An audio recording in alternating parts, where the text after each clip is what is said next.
ಅರೆ ಕಡಿಮೆ ಹಾಕು ಆದ್ರೆ ಅಸಲಿ ಹಾಕು. MDH ಕಾಶ್ಮೀರಿ ಕೆಂಪು ಮೆಣಸಿನ ಪೌಡರ್.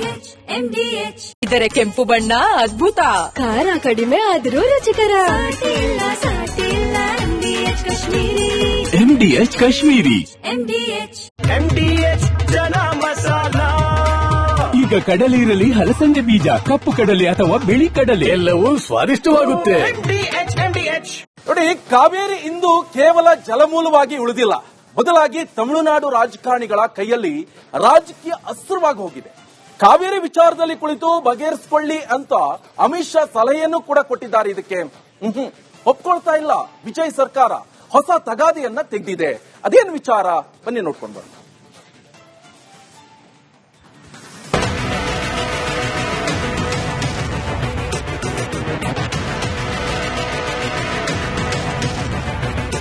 ಕರ್ನಾಟಕದ ತಲಕಾವೇರಿಯಲ್ಲಿ ಹುಟ್ಟಿ ತಮಿಳುನಾಡಿನ ಬಂಗಾಳ ಕೊಲ್ಲಿಯಲ್ಲಿ ಸಂಗಮವಾಗುವ ಕಾವೇರಿ ನದಿ ಕರ್ನಾಟಕದ ಪಾಲಿಗೆ ಜೀವಜಲವಾದರೆ ತಮಿಳುನಾಡಿನ ರಾಜಕಾರಣಿಗಳಿಗೆ ಅದೊಂದು ಅಸ್ತ್ರದಂತಾಗಿದೆ. ಅವಕಾಶ ಸಿಕ್ಕಾಗಲೆಲ್ಲ ಕಾವೇರಿ ವಿಚಾರ ಮುಂದೆ ಮಾಡಿ ರಾಜಕೀಯ ಲಾಭ ಪಡೆಯಲು ಹವಣಿಸೋ ತಮಿಳು ರಾಜಕಾರಣಿಗಳು ಈಗ ಹೊಸದೊಂದು ತಗಾದೆ ತೆಗೆದಿದ್ದಾರೆ.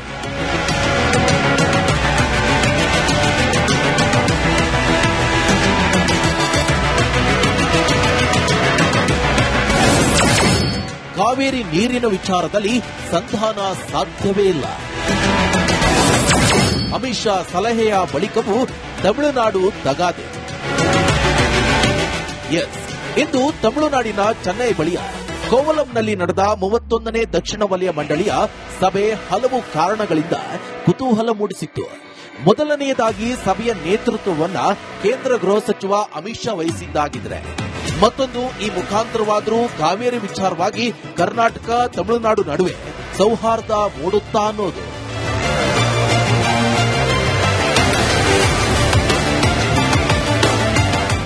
ಹೌದು, ಎಲ್ಲವೂ ಸರಿಯಾಗಿದ್ರೆ ಇಷ್ಟೊತ್ತಿಗೆ ಮೇಕೆದಾಟು ಡ್ಯಾಮ್ ವಿಚಾರವಾಗಿ ಚರ್ಚೆ ಮಾಡಲು ತಮಿಳುನಾಡು ಸಿಎಂ ವಿಜಯ್ ಬೆಂಗಳೂರಿಗೆ ಬರಬೇಕಿತ್ತು. ಆದರೆ ಕರ್ನಾಟಕದಲ್ಲಿ ಕಾವೇರಿ ನೀರಿನ ಕದನ ಜೋರಾದ ಕಾರಣ ವಿಜಯ್ ರಾಜ್ಯ ಪ್ರವಾಸ ರದ್ದಾಗಿತ್ತು. ಆದರೆ ಇಂದು ನಡೆದ ದಕ್ಷಿಣ ವಲಯ ಮಂಡಳಿಯ ಸಭೆಯಲ್ಲಿ ಅಕ್ಕಪಕ್ಕ ಕುಳಿತ ಕರ್ನಾಟಕ ಮತ್ತು ತಮಿಳುನಾಡಿನ ಸಿಎಂಗಳು ಗುಸುಗುಸು ಚರ್ಚೆ ಮಾಡಿದ್ದು ಕುತೂಹಲ ಕೆರಳಿಸಿತ್ತು.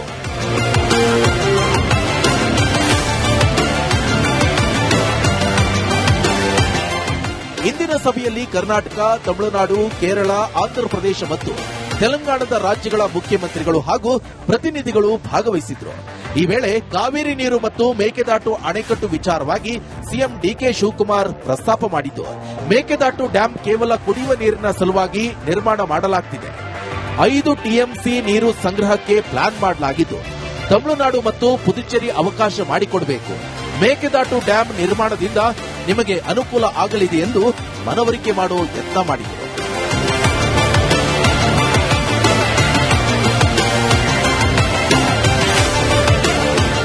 So I have made a commitment, I have given a commitment to the state of Tamil Nadu before the Home Minister that whatever Mekedatu water is, dam is there, even a single drop of water except for drinking water of 5 TMC, the rest water will be left to Tamil Nadu itself from the Mekedatu dam.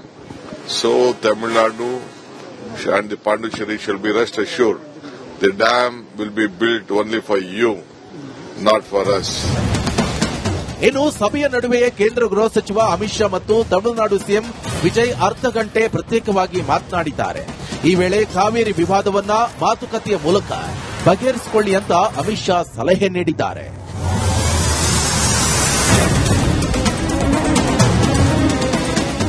Amit Shah ಮುಂದೆ ಕಾವೇರಿ ವಿವಾದದ ಮಾತುಕತೆ ಬಗ್ಗೆ CM Vijay ತಲೆ ಅಲ್ಲಾಡಿಸಿದ್ರೆ, ತಮಿಳುನಾಡು ಸಚಿವ ನಿರ್ಮಲ್ ಕುಮಾರ್ ವಾದವೇ ಬೇರೆ ಇದೆ. ವಿಷಯ supreme ಕೋರ್ಟ್ನಲ್ಲಿದೆ. ಈ ಪರಿಸ್ಥಿತಿಯಲ್ಲಿ ಮಾತುಕತೆ ಸಾಧ್ಯವೇ ಇಲ್ಲ ಅಂತಿದ್ದಾರೆ. No. See, Kaveri, it is already very clear. We cannot discuss the Kaveri issue in this in any other meetings because it is already pending with the Supreme Court, and the Supreme Court has been monitoring all the Kaveri Water Management Board, and lot of petitions are already pending in Supreme Court. So apart from Supreme Court, we cannot discuss Kaveri issue in any other forum or any other meeting or any other place. So definitely we are very cautious. Our CM was very cautious in this, and definitely Kaveri issue has not been discussed in this issue. ಹೇಳಿದ್ರಲ್ಲ, ಆಂಧ್ರ ಪ್ರದೇಶ ತೆಲಂಗಾಣದ ಜೊತೆ ಜಲ ವಿವಾದಗಳನ್ನ ಕರ್ನಾಟಕ ಬಗೆಹರಿಸಿಕೊಂಡಂತೆ ನೀವು ಸಹ ಮನಸ್ಸು ಬದಲಿಸಿ ಅನ್ನೋ ಅಮಿತ್ ಶಾ ಸಲಹೆಯನ್ನ ತಮಿಳುನಾಡು ಪರಿಗಣಿಸಿದಂತೆ ಕಾಣಿಸ್ತಿಲ್ಲ. ಅದೇನೇ ಆದ್ರೂ ನಮಗೆ ಕೋರ್ಟ್ನಿಂದಲೇ ತೀರ್ಪು ಬರಲಿ ಅನ್ನೋ ತಗಾದೆ ಮುಂದುವರೆಸಿದೆ.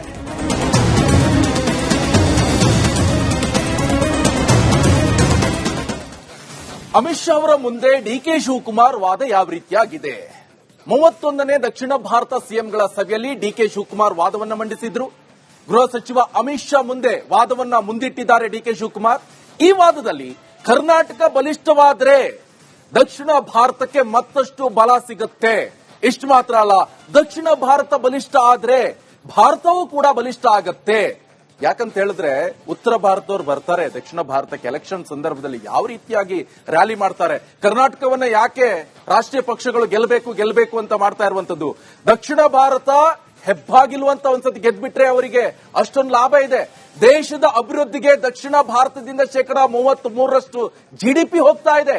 ದಕ್ಷಿಣ ಭಾರತಕ್ಕೆ ಅನುದಾನ ಸಂಪನ್ಮೂಲ ಹಂಚಿಕೆಯಲ್ಲಿ ಅನ್ಯಾಯ ಆಗಿದೆ ಅಂತ ಡಿಕೆ ಶಿವಕುಮಾರ್ ವಾದವನ್ನ ಇಟ್ಟಿದ್ರು. ಇಷ್ಟು ಮಾತ್ರ ಅಲ್ಲ, ಸಾಫ್ಟ್ವೇರ್ ರಫ್ತಿನಲ್ಲಿ ಕರ್ನಾಟಕದ್ದು 42% ಪಾಲಿದೆ. ಇಷ್ಟು ಮಾತ್ರ ಅಲ್ಲ, ದೇಶದ ಜಿಡಿಪಿಗೆ ಕರ್ನಾಟಕ 9% ಕೊಡುಗೆಯನ್ನು ನೀಡ್ತಾ ಇದೆ. 15ನೇ ಹಣಕಾಸು ಆಯೋಗದಲ್ಲಿ ಕರ್ನಾಟಕದ ಪಾಲು ಕೂಡ ಈಗ ಇಳಿಕೆ ಆಗ್ತಾ ಇದೆ. ಕಾರಣ ಏನು?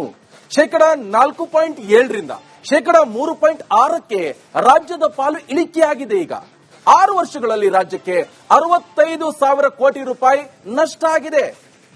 ಇದರ ಜೊತೆಗೆ ಶಿಫಾರಸು ಮಾಡಿರುವಂತಹ 11,495 ಕೋಟಿ ವಿಶೇಷ ಅನುದಾನ ಇನ್ನೂ ಕೂಡ ಬರಲಿಲ್ಲ.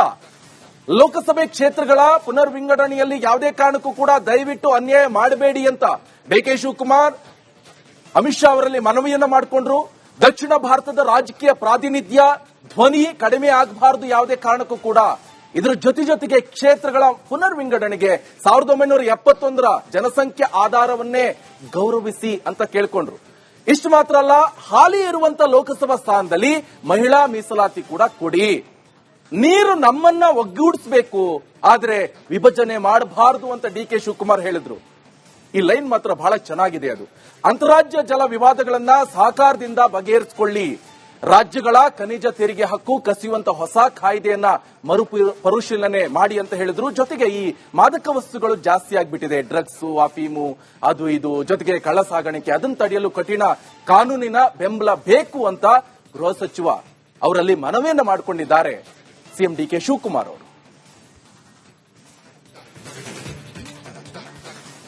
ಇದೆಲ್ಲದರ ಜೊತೆಗೆ ಭಾರತದ ಮಾಜಿ ಪ್ರಧಾನಿ ರಾಜೀವ್ ಗಾಂಧಿ ಅವರ 82ನೇ ಜನ್ಮದಿನದ ನಿಮಿತ್ತ ತಮಿಳುನಾಡಿನಲ್ಲಿ ಏನೆಲ್ಲ ಆಯಿತು, ಏನೆಲ್ಲ ಕಾರ್ಯಕ್ರಮ ಆಯಿತು, ಎಲ್ಲದರ ಬಗ್ಗೆ ಒಂದು ವರದಿ ಇದೆ, ಬನ್ನಿ ನೋಡ್ಕೊಂಡು ಬರೋಣ.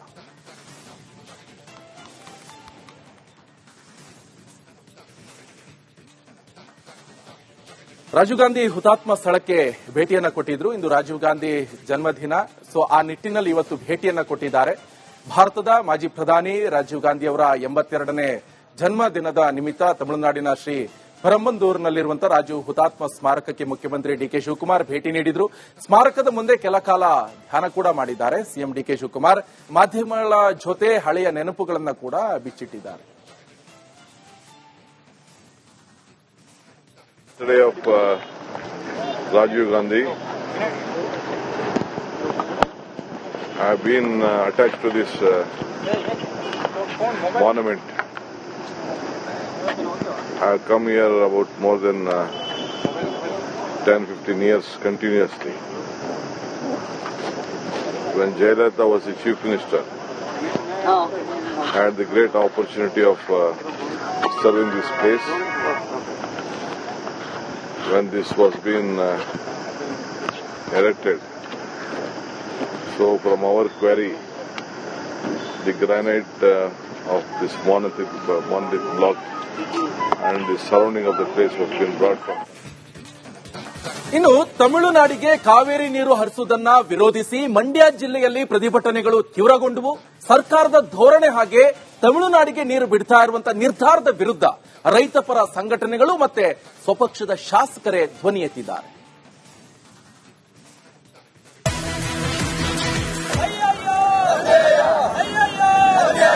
ರೈತರ ಗೋಳು ಕೇಳದ ರಾಜ್ಯ ಸರ್ಕಾರಕ್ಕೆ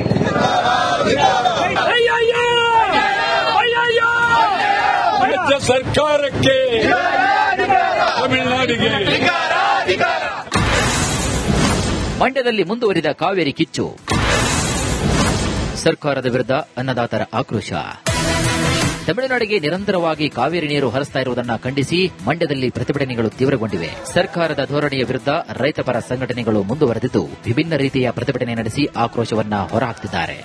ನಮ್ಮ ರೈತರಿಗೆ ಕಟ್ಟು ಪದ್ಧತಿಯಲ್ಲಿ ಮಾತ್ರ ನೀರು ಕೊಡ್ತಿರೋದು ಆಕ್ರೋಶಕ್ಕೆ ಕಾರಣ ಆಗ್ತಾ ಇರುವಂತದ್ದು ದೃಶ್ಯದಲ್ಲಿ ಗಮನಿಸಬಹುದು. ಮಂಡ್ಯದ ಸಂಜೆ ವೃತ್ತದಲ್ಲಿ ಪ್ರತಿಭಟನೆಯನ್ನ ನಡೆಸ್ತಾ ಇದ್ದಾರೆ.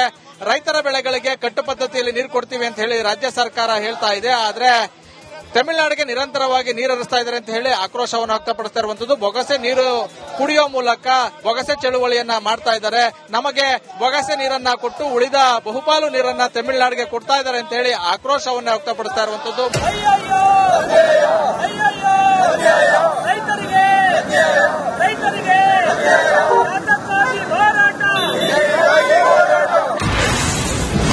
ಕಾವೇರಿ ನೀರಿಗಾಗಿ ಬೊಗಸೆ ನೀರು ಚಳವಳಿ.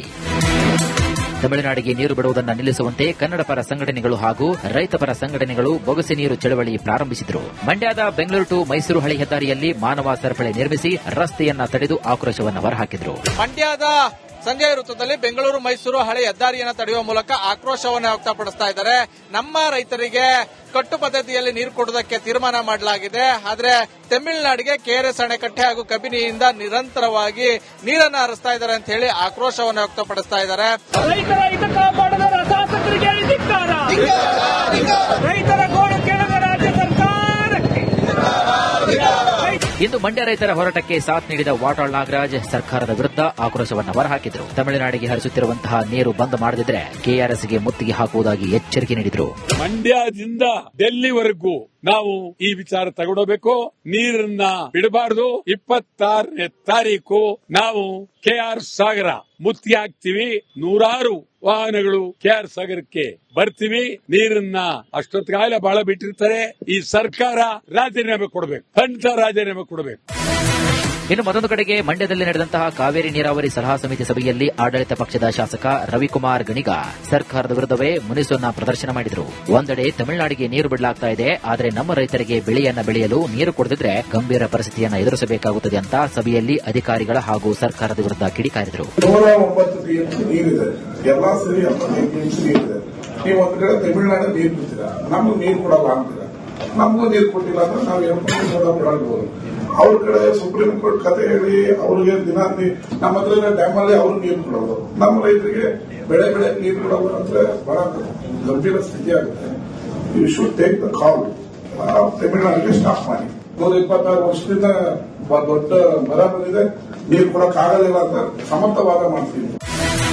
ಸುಪ್ರೀಂ ಕೋರ್ಟ್ ಹಾಗೂ ಕಾವೇರಿ ನೀರು ನಿಯಂತ್ರಣ ಪ್ರಾಧಿಕಾರ ಮುಂದೆ ರಾಜ್ಯ ಸರ್ಕಾರವು ಸಮರ್ಥವಾದ ಮಂಡಿಸಿಲ್ಲ ಎಂಬ ಆರೋಪ ಕೇಳಿಬಂದಿದೆ. ಇದರ ನಡುವೆ ಸರ್ಕಾರ ವಿರುದ್ಧ ವಿವಿಧ ಸಂಘಟನೆಗಳ ಜೊತೆಗೆ ಮಂಡ್ಯದ ಸ್ವಪಕ್ಷ ಶಾಸಕರೇ ಕೆಂಡವಾಗಿದ್ದು ಮುಂದೆ ರಾಜ್ಯ ಸರ್ಕಾರ ಯಾವ ನಿರ್ಧಾರವನ್ನು ಕೈಗೊಳ್ಳುತ್ತೆ ಅಂತ ಕಾದು ನೋಡಬೇಕಾಗಿದೆ.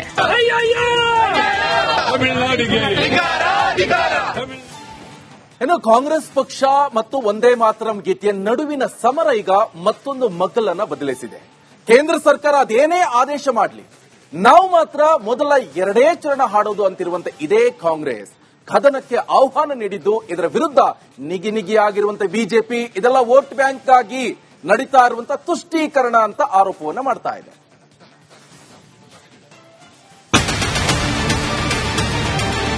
ನಾವು ಆಡೋದು 2 ಸ್ಟ್ಯಾನ್ಸ್. ನಮ್ಮನ್ನ ಜೈಲಿಗೆ ಹಾಕ್ತಾರ, ಫಾಸಿಗೆ ಹಾಕ್ತಾರ, ಹಾಕಿ ನಾವು ತಯಾರಿದ್ದೀವಿ. ವಂದೇ ಮಾತರಂ ಗೀತೆಗೆ 150 ವರ್ಷ ಪೂರ್ಣಗೊಂಡ ನೆನಪಿಗಾಗಿ ಕಳೆದ ವರ್ಷ ಕೇಂದ್ರ ಸರ್ಕಾರ ಅದಕ್ಕೆ ರಾಷ್ಟ್ರಗಾನದ ಗೌರವ ನೀಡಿತ್ತು. ಸರ್ಕಾರಿ ಕಾರ್ಯಕ್ರಮಗಳಲ್ಲಿ ಕಡ್ಡಾಯವಾಗಿ ಪೂರ್ಣ ಗೀತೆ ಹಾಡಬೇಕೆಂಬ ಆದೇಶ ಮಾಡಿತ್ತು. ಆದರೆ ಕೇಂದ್ರ ಸರ್ಕಾರ ಆದೇಶಕ್ಕೆ ಸೆಡ್ಡು ಹೊಡೆದಿರೋ ಕಾಂಗ್ರೆಸ್ ನಾವು ಮೊದಲ 2 ಚರಣ ಮಾತ್ರವೇ ಹಾಡೋದು ಅನ್ನೋ ನಿರ್ಣಯಕ್ಕೆ ಬಂದಿದೆ.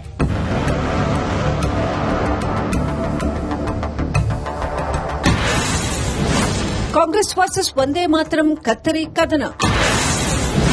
ಸಿಡಬ್ಲ್ಯೂಸಿ ಸಭೆಯ ತೀರ್ಮಾನಕ್ಕೆ ಕೇಸರಿ ಪಡೆ ನಿಗಿ.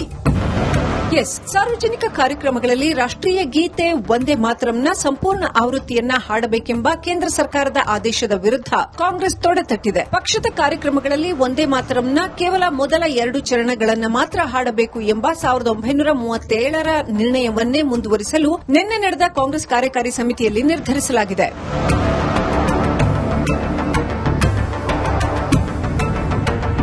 ಸ್ವಾತಂತ್ರ್ಯ ದಿನಾಚರಣೆ ವೇಳೆ ಸೋನಿಯಾ ಗಾಂಧಿ ವಂದೇ ಮಾತರಂ ಗೀತೆಗೆ ಅವಮಾನ ಮಾಡಿದ್ದಾರೆ ಎಂಬ ಬಿಜೆಪಿ ಆರೋಪದ ಬಳಿಕ ಸಿಡಬ್ಲ್ಯೂಸಿಯಲ್ಲಿ ಮಹತ್ವದ ನಿರ್ಧಾರ ಮಾಡಲಾಗಿದ್ದು, ಇದೀಗ ಕಾಂಗ್ರೆಸ್ ಅನ್ನ ಹೊಸ ಮುಸ್ಲಿಂ ಲೀಗ್ ಅಂತ ಬಿಜೆಪಿ ಜರೆದಿದೆ. ಕಾಂಗ್ರೆಸ್ ಕೇವಲ ಮುಸ್ಲಿಮರ ಓಲೈಕೆಗಾಗಿ ತುಷ್ಟೀಕರಣ ರಾಜಕೀಯ ಮಾಡ್ತಾ ಇದೆ ಅಂತ ಕೇಂದ್ರ ಗೃಹ ಸಚಿವ ಅಮಿತ್ ಶಾ ಕಿಡಿಕಾರಿದ್ದಾರೆ. कांग्रेस का ये निर्णय केवल और केवल इनकी घोर तुष्टीकरण की नीति की पुष्टि करता है. वोट बैंक के तुष्टीकरण के लिए उन्होंने स्वर्गीय बंकिम बाबू के इस अमर कृति का न केवल अपमान किया है, वो लाखों शहीदों का भी अपमान किया है. ಇನ್ನು ರಾಷ್ಟ್ರಗೀತೆ ಮತ್ತು ರಾಷ್ಟ್ರೀಯ ಗೀತೆಯ ವಿಷಯದಲ್ಲಿ ಬಿಜೆಪಿ ರಾಜಕೀಯ ಮಾಡ್ತಾ ಇದೆ ಅಂತ ಆರೋಪಿಸಿರುವ ಕಾಂಗ್ರೆಸ್ ಪ್ರಧಾನ ಕಾರ್ಯದರ್ಶಿ ಕೆಸಿ ವೇಣುಗೋಪಾಲ್ ಇವರು ಕಾಂಗ್ರೆಸ್ಗೆ ಭಾವನಾತ್ಮಕ ವಿಷಯಗಳು ಅಂತ ಹೇಳಿದ್ರೆ ಕಾಂಗ್ರೆಸ್ ಪಕ್ಷಕ್ಕೆ ಬಿಜೆಪಿಯಿಂದ ದೇಶಭಕ್ತಿಯ ಪಾಠ ಕಲಿಯುವ ಅವಶ್ಯಕತೆ ಇಲ್ಲ ಅಂತ ಮಲ್ಲಿಕಾರ್ಜುನ ಖರ್ಗೆ ಗುಡುಕಿದ್ರು. Paper leak, Chanda Chori, Chinese incursion on Arunachal. These are the issue of the country nowadays. They want to divert it. That is why they are doing all these things. Vande Mataram we are doing for the last 37 onwards. More than 90 years we are doing this. What is new in it for us? ನೇಣಿಗೆ ಹಾಕಿದ್ರು ನಾವು 2 ಚರಣವೇ ಹಾಡೋದು. Congress vote bank politics ಮಾಡ್ತಿದೆ ಅನ್ನೋ BJP ಆರೋಪಕ್ಕೆ KPCC ಅಧ್ಯಕ್ಷ ಹರಿಪ್ರಸಾದ್ ಕಿಡಿಕಾರಿದ್ದಾರೆ. ನಮ್ಮನ್ನ ನೇಣಿಗೆ ಹಾಕಿದ್ರೂ ನಮ್ಮ ನಿಲುವಿನಲ್ಲಿ ಬದಲಾವಣೆ ಇಲ್ಲ ಅಂತಿದ್ದಾರೆ. ಭಾರತೀಯ ಜನತಾ ಪಾರ್ಟಿಯವರು ಅದರಲ್ಲಿ ರಾಜಕೀಯ ಮಾಡತಕ್ಕಂಥದ್ದು ಅಂದ್ರೆ ಅವರು ದೇಶದ್ರೋಹಿಗಳು ಮಾತ್ರ ಒಂದೇ ಮಾತ್ರ ವಿಚಾರದಲ್ಲಿ ರಾಜಕೀಯ ಮಾಡಬಹುದು. ಅದಕ್ಕೆ ನಮ್ಮ ನಿಲುವು ವರ್ಕಿಂಗ್ ಕಮಿಟಿಯ ಏನು ಒಂದು ನಿರ್ಣಯ ಇದೆ ಅದನ್ನ ಪೂರ್ಣವಾಗಿ ಸ್ವಾಗತ ಮಾಡ್ತೀನಿ. ನಾವು ಆಡ್ತಕ್ಕಂಥದ್ದು 2 ಪಂಕ್ತಿ ಮಾತ್ರ. ನಮಗೆ ಜೈಲ್ಗಾದ್ರೂ ಹಾಕ್ಲಿ, ಫಾಸಿಗಾದ್ರೂ ಹಾಕ್ಲಿ, ನಾವು ತಯಾರಿದ್ದೀವಿ. ಅಷ್ಟೊಂದು ದೇಶಭಕ್ತರಾಗಿದ್ರೆ ಇವರು ಶಾಖೆ ಮಾಡ್ತಾರಲ್ಲ, RSS ಅವರು ಚಡ್ಡಿ ಗಿಡ್ಡಿ ಕೋಲು ಗೀಲು ಕರಿ ಟೋಪಿ ಹಾಕೊಂಡು ಅಲ್ಲಿ ಇವರಿಗೆ ರಾಷ್ಟ್ರಗೀತೆ ರಾಷ್ಟ್ರಗಾನ ಆಡಕ್ ಹೇಳಿ, ನಾಳೆ ಇವರೆಲ್ಲ ಕಂಗನಾ ರಾವತ್ ಫಾಲೋವರ್ಗಳು ನಾಳೆ ಮೋದಿ ಅವರು ಭಾರತ್ ಚೆನ್ನಾಗಿ ಆಡ ಹೇಳಿದಾಳೆ ಅಂತೇಳಿ ಅದನ್ನ ತಗೊಂಬಂದು ಲೋಕಸಭೆಯಲ್ಲಿ ನೀವು ಇದು ರಾಷ್ಟ್ರಗಾನ ಮಾಡಿದ್ರೆ ಒಪ್ಕೊಳಕ್ಕಾಗತ್ತಾ?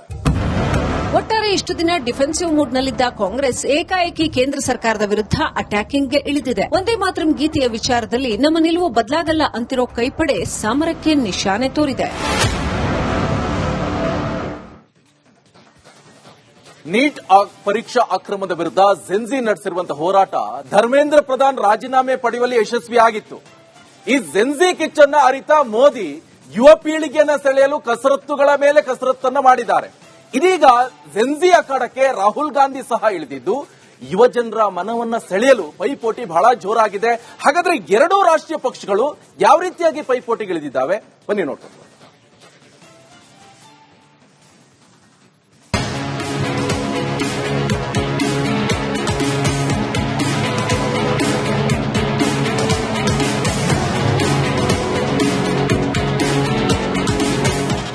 ನೀಟ್ ಪರೀಕ್ಷಾ ಅಕ್ರಮದ ವಿರುದ್ಧ ದೆಹಲಿಯ ಜಂತರ್ ಮಂತರ್ನಲ್ಲಿ ಜೆನ್ಜಿಗಳ ಕಿಚ್ಚು ಸ್ಫೋಟಗೊಂಡಿದ್ದಳ.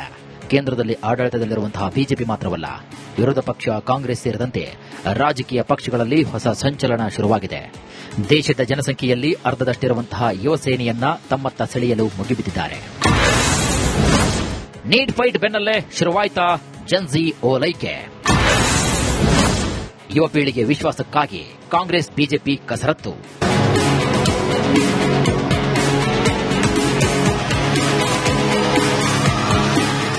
ನೋಡಿ, ಪಕ್ಷ ಜಾತಿ ಧರ್ಮವನ್ನ ಬಿಟ್ಟು ಕೇವಲ ಒಂದೇ ಒಂದು ಉದ್ದೇಶಕ್ಕಾಗಿ ದೆಹಲಿಯ ಜಂತರ್ ಮಂತರ್ನಲ್ಲಿ ನಡೆದಂತಹ ಯಶಸ್ವಿ ಜೆನ್ಜಿ ಹೋರಾಟ ರಾಜಕೀಯ ಪಕ್ಷಗಳ ನಿದ್ದೆಗೆಡಿಸಿದೆ.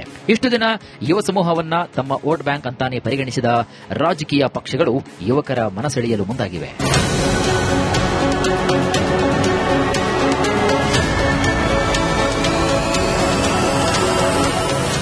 ಎಸ್, ನೀಟ್ ಪರೀಕ್ಷಾ ಅಕ್ರಮ ವಿರೋಧಿ ಹೋರಾಟದ ಸಂದರ್ಭದಲ್ಲೇ ಯುವ ಜನತೆಯನ್ನ ಸೆಳೆಯಲು ಪ್ರಧಾನಿ ಮೋದಿ ಇನ್ಸ್ಟಾ ವಿಡಿಯೋ ಮೊರೆ ಹೋಗಿದ್ರು. ಇದು ಸಾಲದು ಅನ್ನೋದನ್ನ ಅರಿತ ಮೋದಿ ಅವರು ಮತ್ತಷ್ಟು ಮಾಸ್ಟರ್ ಪ್ಲಾನ್ ಮಾಡಿದ್ದಾರೆ. ಬಿಜೆಪಿಯತ್ತ ಯುವಶಕ್ತಿಯನ್ನು ಸೆಳೆಯಲು ಪ್ರತಿನಿತ್ಯ ವಿಶ್ವವಿದ್ಯಾಲಯಗಳಿಗೆ ಒಬ್ಬ ಸಚಿವರು ಭೇಟಿ ನೀಡಬೇಕು ಅಂತ ಮೋದಿ ಸೂಚಿಸಿದ್ದು, ವಿದ್ಯಾರ್ಥಿಗಳ ಕುಂದುಕೊರತೆ ಬಗ್ಗೆ ಸಮಾಲೋಚನೆಗೆ ನಿರ್ದೇಶಿಸಿದ್ದಾರೆ. ಇನ್ನು ಸ್ಪರ್ಧಾತ್ಮಕ ಪರೀಕ್ಷೆಯ ತಯಾರಿಯಲ್ಲಿರುವಂತಹ ವಿದ್ಯಾರ್ಥಿಗಳಿಗೂ ಕೇಂದ್ರ ಸರ್ಕಾರ ಬಂಪರ್ ಆಫರ್ ನೀಡಿದ್ದು, ಉಚಿತ ಆನ್ಲೈನ್ ಕೋಚಿಂಗ್ ಕ್ಲಾಸ್ ಘೋಷಣೆ ಮಾಡಿದ್ದಾರೆ. ಭಾರತೀಯ ಜನತಾ ಪಾರ್ಟಿಯ ಮತ್ತು ನಮ್ಮ ಪ್ರಧಾನಮಂತ್ರಿಗಳ ಸಹ ಪರೀಕ್ಷೆ ಪೇ ಚರ್ಚಾ ಅನ್ನುವಂಥ ಕಾರ್ಯಕ್ರಮವನ್ನು ಸಹ ಎಷ್ಟು ವರ್ಷದ ಹಿಂದೆನೆ ಹಮ್ಮಿಕೊಂಡಿದ್ರು.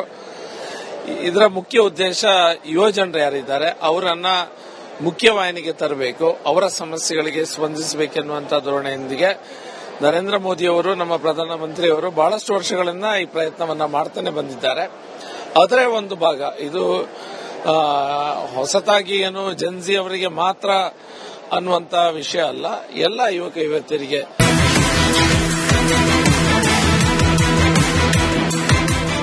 ಜೆನ್ಜಿ ವಿಶ್ವಾಸ ಕಬ್ಜಾಗೆ ಕಾಂಗ್ರೆಸ್ ಸಹ ಕೌಂಟರ್ ಪ್ಲಾನ್ ಮಾಡುತ್ತಿದ್ದು, ದೆಹಲಿ ಜಾರ್ಖಂಡ್ ಪ್ರತಿಭಟನೆ ಎಚ್ಚರಿಕೆಯ ಹೆಜ್ಜೆ ಇಟ್ಟಿದೆ. ಪರೀಕ್ಷಾ ವ್ಯವಸ್ಥೆ ಸುಧಾರಣೆಯ ಮಂತ್ರವನ್ನು ಜಪಿಸಿರುವ ಕಾಂಗ್ರೆಸ್ ತಮ್ಮ ಆಡಳಿತ ಇರುವ ರಾಜ್ಯಗಳಲ್ಲಿ ಸುಧಾರಣೆ ತರಲು ಶಿಕ್ಷಣ ತಜ್ಞರೊಟ್ಟಿಗೆ ಚರ್ಚಿಸಿ ಸೂತ್ರವನ್ನು ರೂಪಿಸಲು ಮುಂದಾಗಿದೆ.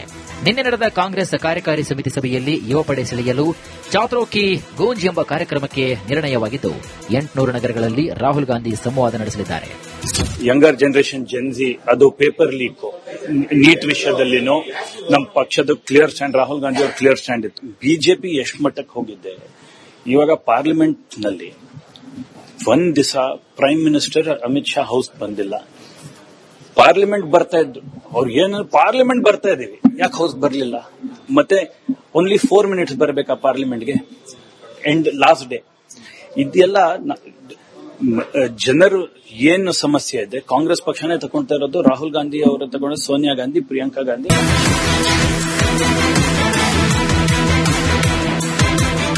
ಹಾಗೆ ನೋಡಿದರೆ ವಿದ್ಯಾರ್ಥಿ ಹೋರಾಟದಿಂದ ರಾಜಕೀಯಕ್ಕೆ ಬಂದ ಡಿಕೆ ಶಿವಕುಮಾರ್ಗೆ ಮೊದಲೇ ಜಂಜಿ ಶಕ್ತಿ ಅರಿವಿದ್ದಂತೆ ಕಾಣ್ತಾ ಇದೆ. ಈ ಕಾರಣದಿಂದಲೇ ಏನೋ ದೆಹಲಿ ಹೋರಾಟಕ್ಕೂ ಕೂಡ ಮುನ್ನವೇ ತನ್ನ ಸರ್ಕಾರವನ್ನ ನವಯುಗ, ಯುವಯುಗ, ಶಿವಯುಗ ಎಂದಿದ್ದ ಡಿಕೆಶಿ ರಾಜ್ಯದ ಮೂಲೆ ಮೂಲೆಯಲ್ಲಿ ಭಾರತ್ ಜೋಡೋ ಯುವಶಕ್ತಿ ಸಂಘಗಳನ್ನು ಕಟ್ಟಲು ತೀರ್ಮಾನ ಮಾಡಿದ್ರು. ಇನ್ನು ಮೊನ್ನೆಯ ಸಿಎಲ್ಪಿ ಸಭೆಯಲ್ಲೂ ಕೂಡ ಯುವಶಕ್ತಿಯನ್ನ ಕಳೆದುಕೊಂಡ್ರೆ ಎಲೆಕ್ಷನ್ ಗೆಲ್ಲೋದು ಕನಸು ಅನ್ನೋ ವಾಸ್ತವಾಂಶವನ್ನ ಶಾಸಕರ ಮುಂದಿಟ್ಟಿದ್ರು. ಇದೀಗ ಕೇಂದ್ರ ಮಟ್ಟದಲ್ಲೇ ಯುವಶಕ್ತಿ ಓಲೈಕೆಗೆ ಸಂಗ್ರಾಮ ಜೋರಾಗಿದೆ.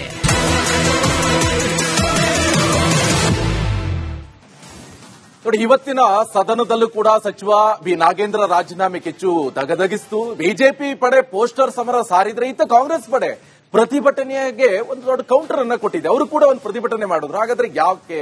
ಸೊ ಈ ನಡುವೆ ಹಲವು ವಿಧೇಯಕಗಳ ಮಂಡನೆ ಆಗಿದೆ. ಹಾಗಾದ್ರೆ ಇವತ್ತಿನ ಸದನದ ಕದನ ಕಂಪ್ಲೀಟ್ ರಿಪೋರ್ಟ್ ಇದೆ, ಬನ್ನಿ ನೋಡ್ಕೊಂಡು ಬರೋಣ.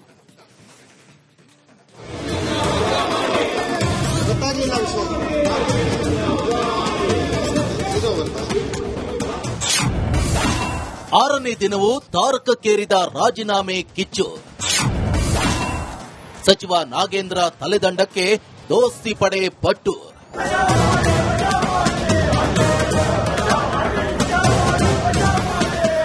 ಮುಂಗಾರು ಅಧಿವೇಶನದಲ್ಲಿ ವಾಲ್ಮೀಕಿ ನಿಗಮದ ಹಗರಣ ಸ್ಫೋಟಗೊಂಡಿದೆ.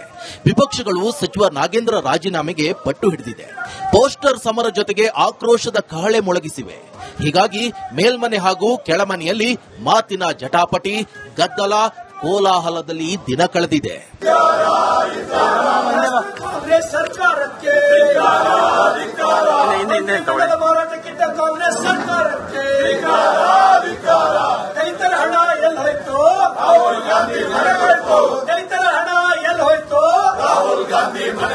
ವಜಾ ಮಾಡಿ ನಾಗೇಂದ್ರನ ವಜಾ ಮಾಡಿ, ಕೊಡಲೇಬೇಕು, ರಾಜೀನಾಮೆ ಕೊಡಲೇಬೇಕು ಅಂತ ಬಿಜೆಪಿ ಪಾಳೆಯ ಸಮರ ಸಾರಿತ್ತು. ಈ ವೇಳೆ ಸದನದಲ್ಲಿ ಕೋಲಾಹಲ ಸೃಷ್ಟಿಯಾಗಿತ್ತು. ನಾಗೇಂದ್ರನ ವಜಾ ಮಾಡಿ, ಗೊತ್ತಾಗ್ಲಿಲ್ಲ ವಿಷಯ.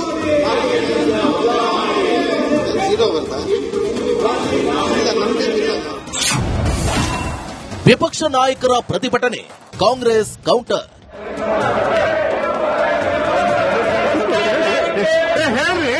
ವಿಧಾನಸಭೆ ಅಷ್ಟೇ ಅಲ್ಲದೆ ಪರಿಷತ್ನಲ್ಲೂ ರಾಜೀನಾಮೆ ಕೂಗು ಮೊಳಗಿತ್ತು. ನಾಗೇಂದ್ರ ರಾಜೀನಾಮೆ ಕೊಡಲೇಬೇಕು ಅಂತ ಬಿಜೆಪಿ ನಾಯಕರು ಪಟ್ಟು ಹಿಡಿದಿದ್ರು. ನಮಗೆ ಅವಕಾಶ ತಪ್ಪೋಗಿತ್ತಲ್ಲ, ದಯವಿಟ್ಟು ಅವರಿಗೆ ಮನವೊಲಿಸಿ ನೀವು.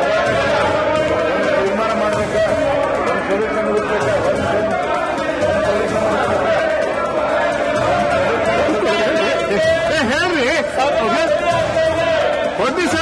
ಕೇಳ್ರಿ. ವಿಧಾನಸೌಧದ ಸುತ್ತ ಮೆರವಣಿಗೆ ನಡೆಸಿ ಪ್ರತಿಭಟನೆ.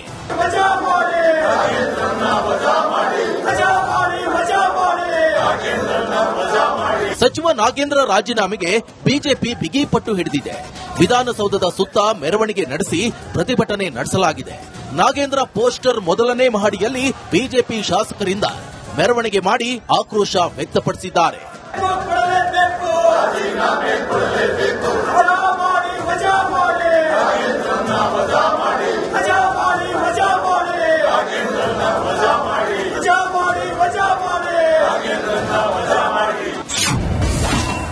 ಬಿಜೆಪಿ ಪ್ರತಿಭಟನೆಗೆ ಕಾಂಗ್ರೆಸ್ ಧರಣಿಯ ಟಕ್ಕರ್. ಒಂದೆಡೆ ಸಚಿವ ನಾಗೇಂದ್ರ ರಾಜೀನಾಮೆಗೆ ಬಿಜೆಪಿ ಪ್ರತಿಭಟನೆ ನಡೆಸಿದ್ರೆ, ಮತ್ತೊಂದೆಡೆ ಬರದ ಚರ್ಚೆಗೆ ಅವಕಾಶ ಸಿಗದಿದ್ದಕ್ಕೆ ಕಾಂಗ್ರೆಸ್ ಸಮರ ಸಾರಿದೆ. ವಿಧಾನಸೌಧದ ಗಾಂಧಿ ಪ್ರತಿಮೆ ಎದುರು ಕಾಂಗ್ರೆಸ್ ಶಾಸಕರು ಧರಣಿ ನಡೆಸಿ ಆಕ್ರೋಶ ವ್ಯಕ್ತಪಡಿಸಿದ್ದಾರೆ. ಕೆ ಶಿವಕುಮಾರ್ ಸಾಹೇಬ್ರವರ ವಿವೇಚನೆ ಬಿಟ್ಟಂತ ಕ್ಯಾಬಿನೆಟ್ ಇದು. ಆ ಕ್ಯಾಬಿನೆಟ್ ಅಲ್ಲಿ ಎಲ್ಲಾ ರೀತಿಯಲ್ಲೂ ಅವರು ತರಿಸಿ ಚಾರ್ಜ್ ಶೀಟ್ಗಳು ನೋಡಿ ಯಾವುದೇ ಆರೋಪಗಳು ಸಾಬೀತು ಆಗದೇ ಇರೋ ಹಿನ್ನೆಲೆಯಲ್ಲಿ ಒಬ್ಬ ಎಸ್ಟಿ ಸಮುದಾಯದಿಂದ ಬಂದಿರೋಂತ ಯುವಕ ಅಂತ ಹೇಳಿ ಆಯ್ಕೆ ಮಾಡಿಕೊಟ್ಟಿದ್ದಾರೆ. ಇವರು ಯಾವ ರೀತಿ ಸ್ಪಷ್ಟನೆ ಕೊಡದಲೆ ಅವರು ತಾನಾಗೆ ಆರೋಪಿ ಅಂತ ಹೇಳ್ಕೊಂಡು ಬಿಜೆಪಿ ರಾಜೀನಾಮೆ ಕೇಳೋದ್ರಲ್ಲಿ ಎಷ್ಟು ಸರಿ ಅನ್ನೋದನ್ನ ನೀವೆಲ್ಲ ಆಲೋಚನೆ ಮಾಡೋದು. ಕೊನೆಗೂ ವಿಧಾನಸಭೆಯಲ್ಲಿ ಬರದ ಚರ್ಚೆ ನಡೆಸಲಾಗಿದೆ. ಶಾಸಕ ಅಲ್ಲಮ ಪ್ರಭು ಪಾಟೀಲ್ರಿಂದ ಚರ್ಚೆ ಆರಂಭ ಆಗಿತ್ತು. ಈ ವೇಳೆ ಮಧ್ಯಪ್ರವೇಶ ಮಾಡಿದ ವಿಪಕ್ಷ ನಾಯಕ ಆರ್ ಅಶೋಕ್, ತಮ್ಮಯ್ಯ ಬರಗಾಲದ ಬಗ್ಗೆ ನಾವು ಚರ್ಚೆ ಮಾಡ್ತೇವೆ, ಬರಗಾಲ ಅಂತ ಘೋಷಣೆ ಮಾಡ್ಲಿ ಅಂತ ಕೌಂಟರ್ ಕೊಟ್ಟಿದ್ದಾರೆ.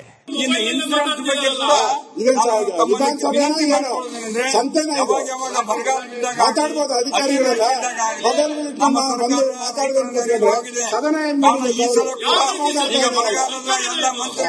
ಏನು ಅಧಿಕಾರಿಗಳ ಹುಡ್ತಾ ಇಲ್ಲ, ಅಧಿಕಾರಿಗಳ ಹಿಡ್ತಾ ಇಲ್ಲ.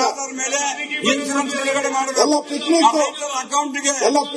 ಬಂದಾಗ ಪಿಕ್ನಿಕ್ ಮಂದಿ ಹೋಗ್ತಾರೆ. ಕಲಾಪದಿಂದ ಹೊರ ನಡೆದ ನಾಗೇಂದ್ರ. ಬಿಜೆಪಿ ಪಾಳೆಯದಿಂದ ಸದನದಲ್ಲಿ ನಾಗೇಂದ್ರ ರಾಜೀನಾಮೆಗೆ ಒತ್ತಡ ಹೆಚ್ಚಾಗಿತ್ತು. ನಾಗೇಂದ್ರ ಲೂಟಿ ಮಂತ್ರಿ, ಭ್ರಷ್ಟ ಮಂತ್ರಿ ಎಂಬ ಘೋಷಣೆ ಕೂಗಿದ ಬೆನ್ನಲ್ಲೇ ನಾಗೇಂದ್ರ ಅವರಿಗೆ ಕುಳಿತಲ್ಲಿ ಕೂರಲಾಗದೆ ಇರುಸು ಮುರುಸಾಗಿದೆ. 3-4 ಕಡೆ ಸೀಟು ಬದಲಿಸಿದ ಸಚಿವ ನಾಗೇಂದ್ರ ಬಳಿಕ ಕೊನೆಗೂ ತಾಳಲಾರದೆ ಸದನದಿಂದ ಹೊರ ನಡೆದಿದ್ದಾರೆ.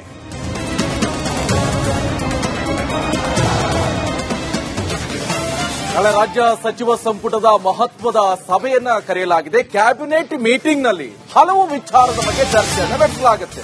ಯಾವ್ಯಾವುದು? ಸಚಿವ ನಾಗೇಂದ್ರ ರಾಜೀನಾಮೆಗೆ ವಿಪಕ್ಷಗಳ ಪಟ್ಟು ಹಿಡಿದಿದ್ದಾವೆ. ಕರ್ನಾಟಕದ ಬರದ ಪರಿಸ್ಥಿತಿ ಯಾವ ರೀತಿಯಾಗಿದೆ? ಒಂದ್ ಕಡೆ ವಿಪಕ್ಷ ನಾಯಕರು ಕೇಳ್ತಾ ಇದ್ದಾರೆ ಬರ ಘೋಷಣೆ ಮಾಡಿ ಅಂತ, ಅದ್ರ ಬಗ್ಗೆನೂ ಕೂಡ ಚರ್ಚೆಯನ್ನ ನಡೆಸಲಾಗುತ್ತೆ. ಆರ್ಎಸ್ಎಸ್ ಚಟುವಟಿಕೆ ಬ್ಯಾನ್ ಬಗ್ಗೆ ಮತ್ತೆ ಸಮಾಲೋಚನೆಯನ್ನ ನಡೆಸಲಾಗುತ್ತೆ. ಇಷ್ಟು ಮಾತ್ರ ಅಲ್ಲ, ಶಿವಶಂಕರಪ್ಪ ಸಾಹುಕಾರ್ ವಿರುದ್ಧ ಶಿಸ್ತು ಕ್ರಮಕ್ಕೆ ಶಿಫಾರಸನ್ನು ಕೂಡ ಮಾಡಲಾಗುತ್ತೆ. ಎಸ್ಐಆರ್ ನಲ್ಲಿ ಸುಮಾರು 1 ಕೋಟಿಗೂ ಹೆಚ್ಚು ಹೆಸರು ಡಿಲೀಟ್ ಆಗಿದೆ. ಕಾವೇರಿ ನೀರಿನ ವಿಚಾರದಲ್ಲಿ ಕರ್ನಾಟಕ ಸರ್ಕಾರಕ್ಕೆ ಹಿನ್ನಡೆಯಾಗಿದೆ. ಅಧಿವೇಶನದಲ್ಲಿ ಮಂಡಿಸಬೇಕಾಗಿರುವಂತಹ 7 ವಿಧೇಯಕಗಳ ಬಗ್ಗೆ ಕೂಡ ಚರ್ಚೆಯನ್ನು ನಡೆಸಲಾಗುತ್ತೆ.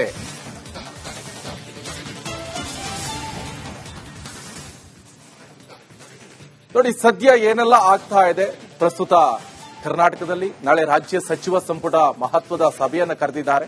ಸೊ ಈ ಸಭೆಯಲ್ಲಿ ಏನೆಲ್ಲ ಆಗಬಹುದು ಎನ್ನುವಂತ ಕೂಡ ಬಹಳ ಕ್ಯೂರಿಯಾಸಿಟಿ ಬಗ್ಗೆ ಮಾತಾಡ್ತಾರೆ. ನನ್ನ ಕಲೀಗ್ ಸುರೇಶ್ ನೇರ ಸಂಪರ್ಕದಲ್ಲಿ ಜಾಯ್ನ್ ಆಗಿದ್ದಾರೆ. ಸುರೇಶ್, ಎಷ್ಟು ಮಹತ್ವವನ್ನು ಪಡ್ಕೊಂಡಿದೆ ಅಂತ ಈ ಸಭೆ?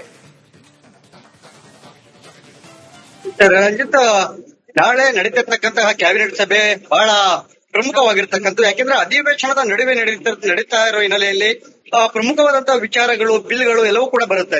ಸದ್ಯ ಈಗ ಇರುವಂತಹ ಒಂದು ಲೇಟೆಸ್ಟ್ ಅಪ್ಡೇಟ್ ಅಂತಂದ್ರೆ ನಾಗೇಂದ್ರ ಅವರ ವಿಚಾರ, ಸಚಿವ ನಾಗೇಂದ್ರ ಅವರ ಮಂತ್ರಿಮಂಡಲದಿಂದ ಕೈ ಬಿಡಲೇಬೇಕು ಅಂತ ಹೇಳಿ ಬಿಜೆಪಿ ಮತ್ತೆ ಜೆಡಿಎಸ್ ಇಬ್ಬರು ಕೂಡ ಒಗ್ಗಟ್ಟಾಗಿ ದೊಡ್ಡ ಮಟ್ಟದಲ್ಲಿ ಹೋರಾಟವನ್ನ ಮಾಡಿದ್ದಾರೆ. ಅದು ದಿನೇ ದಿನೇ ಹೋರಾಟದ ಸ್ವರೂಪ, ಹೋರಾಟದ ವಿಚಾರ ಎಲ್ಲವೂ ಕೂಡ ದೊಡ್ಡ ಮಟ್ಟಕ್ಕೆ ಹೋಗ್ತದೆ ಮತ್ತೆ ತಾರಕಕ್ಕೆ ಏರ್ತಾ ಇರ್ತಕ್ಕಂಥದ್ದು. ಸೊ ಹೀಗಾಗಿ ಮುಂದೆ ಸಚಿವ ನಾಗೇಂದ್ರ ಅವರ ಒಂದು ವೇಳೆ ಏನಾದ್ರೂ ಮಂತ್ರಿಮಂಡಲದಿಂದ ಮುಂದುವರಿಸಿದ್ದೆ ಆದ್ರೆ ಏನ್ ಮಾಡ್ಬೇಕು ಅಂತಕ್ಕಂಥದ್ದು ಕೂಡ ಬಹಳ ಪ್ರಮುಖವಾಗಿರ್ತಕ್ಕಂಥ. ಈಗಾಗಲೇ ಒಂದು ರೀತಿಯಲ್ಲಿ ಕಾಂಗ್ರೆಸ್ ಅಡಕತ್ರೆಯಲ್ಲಿ ಸಿಕ್ಕಿರ್ತಕ್ಕಂಥದ್ದು ನೋಡಿ. ಹಿಂದೆ ಸಚಿವ KN ರಾಜಣ್ಣ ಅವರನ್ನು ಕೂಡ ಮಂತ್ರಿಮಂಡಲದಿಂದ ಕೈ ಬಿಟ್ಟಿದ್ರು. ಅಂತ ಸಂದರ್ಭದಲ್ಲಿ ಕೂಡ ಒಂದಷ್ಟು ನಮ್ಮ ವಾಲ್ಮೀಕಿ ಸಮುದಾಯವನ್ನು ಕೈ ಬಿಟ್ಟರು ಅಂತಕ್ಕಂಥ ಒಂದಷ್ಟು ಆಕ್ಷೇಪಗಳು, ಆಗ್ರಹಗಳು ಕೇಳಿ ಬರ್ತಾ ಇದ್ವು. ಅದಾದ ನಂತರ ಈಗ ನಾಗೇಂದ್ರ ಅವರನ್ನು ಕೂಡ ಮಂತ್ರಿಮಂಡಲ ಕೈ ಬಿಡಬೇಕಾಗಿ ಬರುತ್ತೆ. ಅವರು ಕೂಡ ವಾಲ್ಮೀಕಿ ಸಮುದಾಯದವರು. ಸೊ ಅಂದ್ಕೊಂಡಂತೆ ಈಗ ಹಿಂದೆ ಸಿದ್ದರಾಮಯ್ಯ ಅವರ ಕಾಲದಲ್ಲಿ ಮತ್ತೆ ಈಗ DK ಶಿವಕುಮಾರ್ ಮಂತ್ರಿಮಂಡಲ ಇಬ್ಬರಲ್ಲೂ ಕೂಡ ನಾಗೇಂದ್ರ ಅವರ ಒಂದು ರಾಜೀನಾಮೆಯನ್ನು ತಗೊಳ್ಳೋ ಮೂಲಕ ವಾಲ್ಮೀಕಿ ಸಮುದಾಯಕ್ಕೆ ಅನ್ಯಾಯ ಆಗ್ತಿದೆ ಅಂತಕ್ಕಂಥದ್ದು ಕೆಲವೊಂದ್ ಕಡೆ ಕಾಂಗ್ರೆಸ್ನ ವಿರುದ್ಧವೇ ವಾಲ್ಮೀಕಿ ಸಮುದಾಯ ತಿರುಗಿ ಬೀಳುತ್ತೇನೆ ಅಂತಕ್ಕಂತಹ ಒಂದಷ್ಟು ಆತಂಕ ಸಹಜವಾಗಿ ಪಕ್ಷದ ನಾಯಕರಲ್ಲಿ ಕೇಳಬರ್ತಾ ಇರ್ತಕ್ಕಂಥದ್ದು. ಇದು ಮುಂದಿನ ಸ್ಥಳೀಯ ಸಂಸ್ಥೆಗಳ ಚುನಾವಣೆ ಇರ್ಬೋದು, 2028ರ ಚುನಾವಣೆಗೆ ಕೂಡ ಪರಿಣಾಮ ಬೀರುವಂತಹ ಸಾಧ್ಯತೆಗಳಿರ್ತಕ್ಕಂಥದ್ದು. ಸೊ ಹೀಗಾಗಿ ನಾಗೇಂದ್ರ ಅವರನ್ನ ಸಂಪುಟದಿಂದ ಕೈ ಬಿಡಬೇಕು ಅಥವಾ ಬೇಡವೋ ಅಂತಕ್ಕಂಥದ್ದು ಕೂಡ ನಾಳೆ ಸಚಿವ ಸಂಪುಟದಲ್ಲಿ ಒಂದಷ್ಟು ಅನೌಪಚಾರಿಕವಾಗಿ ಚರ್ಚೆ ಆಗುತ್ತೆ. ಜೊತೆಗೆ ಸಚಿವರ ಅಭಿಪ್ರಾಯಗಳನ್ನು ಕೂಡ ಕೇಳ್ತಾರೆ. ಇದೆಲ್ಲವೂ ಒಂದು ಕಡೆ ಆದ್ರೆ ಮತ್ತೊಂದು ಕಡೆಗೆ ನೋಡಿ ಬರ ಸಂಬಂಧಪಟ್ಟಂತೆ ರಾಜ್ಯದಲ್ಲಿ ನೋಡಿ ಒಂದು ಕಡೆಗೆ ಅತಿವೃಷ್ಟಿ, ಮತ್ತೊಂದು ಕಡೆಗೆ ಅನಾವೃಷ್ಟಿ ಆಗಿರ್ತಕ್ಕಂಥದ್ದು. ಮಲೆನಾಡಿನ ಕೆಲವು ಭಾಗಗಳಲ್ಲಿ ಚೆನ್ನಾಗಿ ಮಳೆ ಆಗಿದ್ರೆ ಮತ್ತೊಂದು ಕಡೆ ಉತ್ತರ ಕರ್ನಾಟಕ, ಕಿತ್ತೂರು ಕರ್ನಾಟಕ, ಹಾಗೇನೆ ಮಧ್ಯ ಕರ್ನಾಟಕದ ಕೆಲವು ಬಯಲುಸೀಮೆಗಳು, ತುಮಕೂರು ಇರಬಹುದು, ಚಿತ್ರದುರ್ಗ ಇರಬಹುದು, ಬಳ್ಳಾರಿ, ಈ ಕಡೆಗೆಲ್ಲ ಮಳೆ ವಿಪರೀತ ಕಡಿಮೆ ಆಗಿರ್ತಕ್ಕಂಥದ್ದು. 47% 50% ನಷ್ಟು ಮಳೆ ಕೊರತೆ, ಜೊತೆಗೆ ಪ್ರಮಾಣದ ಕೊರತೆ ಕೂಡ ಆಗಿರ್ತಕ್ಕಂಥ, ಜೊತೆಗೆ ಮೇವಿನ ಕೊರತೆ ಕೂಡ ಶುರುವಾಗ್ತಾ ಇದೆ. ಸೊ ಹೀಗಾಗಿ ಈ ಒಂದು ಕ್ಯಾಬಿನೆಟ್ ನಲ್ಲಿ ಬರಕ್ಕೆ ಸಂಬಂಧಪಟ್ಟಂತೆ ಮತ್ತೆ ಅತಿವೃಷ್ಟಿಗೆ ಸಂಬಂಧಪಟ್ಟಂತೆ ಅವೆಲ್ಲ ವಿಚಾರಗಳನ್ನು ತೆಗೆದುಕೊಳ್ಬೇಕು ಅಂತಕ್ಕಂಥ, ಜೊತೆಗೆ ಕೇಂದ್ರಕ್ಕೆ ವಿಸ್ತೃತ ವರದಿಯನ್ನು ಕಳಿಸುವಂತದ್ದು, ವರದಿಯನ್ನ ಕಳಿಸಿ ಬರ ಘೋಷಣೆಗೆ ಸಂಬಂಧಪಟ್ಟಂತೆ ಒಂದಷ್ಟು ಒಂದು ಕ್ವಿಕ್ ಆಗಿ ಆಕ್ಷನ್ ಆಗುವಂತಹ ನಿಟ್ಟಿನಲ್ಲಿ ಯಾವ ರೀತಿಯಾಗಿ ಕೇಂದ್ರ ಸರ್ಕಾರದ ಗಮನವನ್ನು ಸೆಳೆಯಬೇಕು ಇದೆಲ್ಲದರೂ ಕೂಡ ನಡೆಯುತ್ತೆ. ಜೊತೆಗೆ 7 ವಿಧೇಯಕಗಳಿದೆ. 7 ವಿಧೇಯಕಗಳ ಪೈಕಿ ಕೂಡ ಪ್ರಮುಖವಾಗಿ RSS ಚಟುವಟಿಕೆಗಳೇ ಬ್ಯಾನ್ ಮಾಡಬೇಕು ಅಂತ ಹೇಳಿ ಏನೆಲ್ಲ ಇತ್ತು ಅದಕ್ಕೆ ಕೂಡ ಯಾವ ರೀತಿಯಾಗಿ ಆಗ್ಬೇಕು ಅಂತ ಹೇಳಿ ಮತ್ತೊಂದು ಸುತ್ತಿನಲ್ಲಿ ರಿವ್ಯೂ ಆಗುತ್ತೆ. ಒಟ್ಟಾರೆಯಾಗಿ ಅಧಿವೇಶನದ ನಡುವೆ ನಡೆದಿರ್ತಕ್ಕಂತಹ ಸಂಪುಟ ಸಭೆ ಆಗಿರೋದ್ರಿಂದ ಬಹಳ ಮಹತ್ವ ಪಡ್ಕೊಂಡಿರ್ತಕ್ಕಂಥದ್ದು. ರಂಜಿತ್, ನೋಡ್ಬೇಕು ನಾಳೆ ಮುಂದಷ್ಟು ಯಾವೆಲ್ಲ ವಿಚಾರಗಳು ಚರ್ಚೆಗೆ ಬರಬಹುದು ಅಂತಕ್ಕಂಥದ್ದನ್ನ. ಓಕೆ, ಥ್ಯಾಂಕ್ ಯು ಸುರೇಶ್, ನಿಮ್ಮೆಲ್ಲ ಮಾಹಿತಿ. ರಾಜ್ಯದ ಬಡ ಹಾಗೂ ಗ್ರಾಮೀಣ ವಿದ್ಯಾರ್ಥಿಗಳ ಉನ್ನತ ವಿದ್ಯಾಭ್ಯಾಸಕ್ಕಾಗಿ ಕನಸಿಗೆ ಸರ್ಕಾರ ಕೋಟ್ಯಾಂತರ ರೂಪಾಯಿ ಅನುದಾನವನ್ನ ಕೊಡುತ್ತೆ.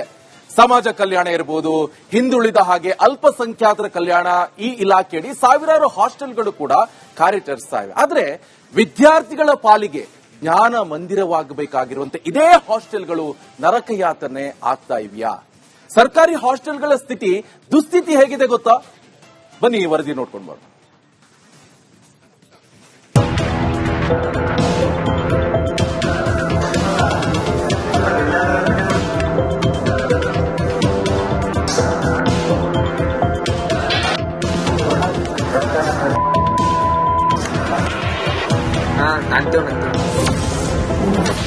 ಕೋಟಿ ಕೋಟಿ ಅನುದಾನ, ಹಾಸ್ಟೆಲ್ ಮಕ್ಕಳ ನರಕ ಯಾತನೆ.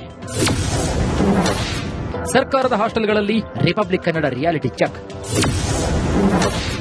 ರಾಜ್ಯದ ಸರ್ಕಾರಿ ಹಾಸ್ಟೆಲ್ಗಳ ಕರಾಳತೆಗೆ ಮುಕ್ತಿ ಯಾವಾಗ?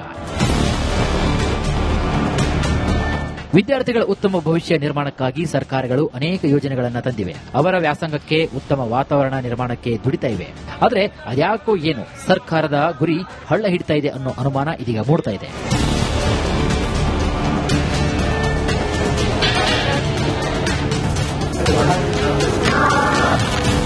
ವಿದ್ಯಾರ್ಥಿಗಳಿಗಾಗಿ ಹಾಸ್ಟೆಲ್ಗಳು ಈಗ ನರಕವಾಗಿ ಪರಿಣಮಿಸಿವೆ. ಪ್ರತಿ ವರ್ಷ ಲಕ್ಷಾಂತರ ವಿದ್ಯಾರ್ಥಿಗಳಿಗೆ ಆಸರೆಯಾಗಿದ್ದ ವಿದ್ಯಾರ್ಥಿ ನಿಲಯಗಳ ಸ್ಥಿತಿ ಈಗ ಹೇಳುತ್ತಿರದಂತಾಗಿದೆ. ವಿದ್ಯಾರ್ಥಿಗಳ ಗೋಳು ಕೇಳೋರ್ಯಾರು ಅನ್ನುವಂತಾಗಿದೆ.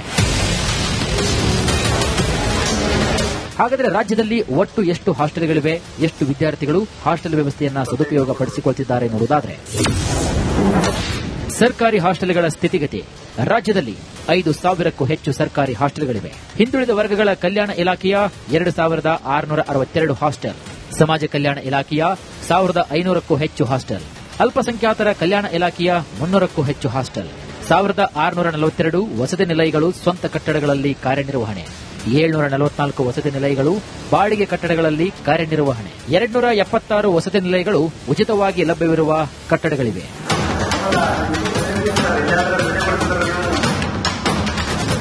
ಸರ್ಕಾರ ವಿದ್ಯಾರ್ಥಿಗಳಿಗೆ ಮಾಸಿಕ ಊಟದ ಭತ್ಯೆ, ವಿದ್ಯಾರ್ಥಿ ವೇತನ, ಕಟ್ಟಡ ನಿರ್ಮಾಣ ಹಾಗೂ ಮೂಲಸೌಕರ್ಯ ಅಭಿವೃದ್ಧಿಗಾಗಿ ಪ್ರತಿ ವರ್ಷ ಸಾವಿರಾರು ಕೋಟಿ ರೂಪಾಯಿ ಬಿಡುಗಡೆ ಮಾಡುತ್ತೆ. ರಾಜ್ಯದ ವಿವಿಧ ಕಲ್ಯಾಣ ಹಾಸ್ಟೆಲ್ಗಳಲ್ಲಿ ಒಂದೆಡೆ ವ್ಯವಸ್ಥೆ ಸುಧಾರಿಸ್ತಾ ಇದ್ರೆ ಮತ್ತೊಂದು ಕಡೆಗೆ ಗಂಭೀರ ಅವ್ಯವಸ್ಥೆಗಳು ಮತ್ತು ವಿದ್ಯಾರ್ಥಿಗಳ ಗೋಳು ಮುಂದುವರಿತಾನೆ ಇದೆ. ಹಾಸ್ಟೆಲ್ನಲ್ಲಿ ತಿಗಣೆಗಳ ಕಾಟ,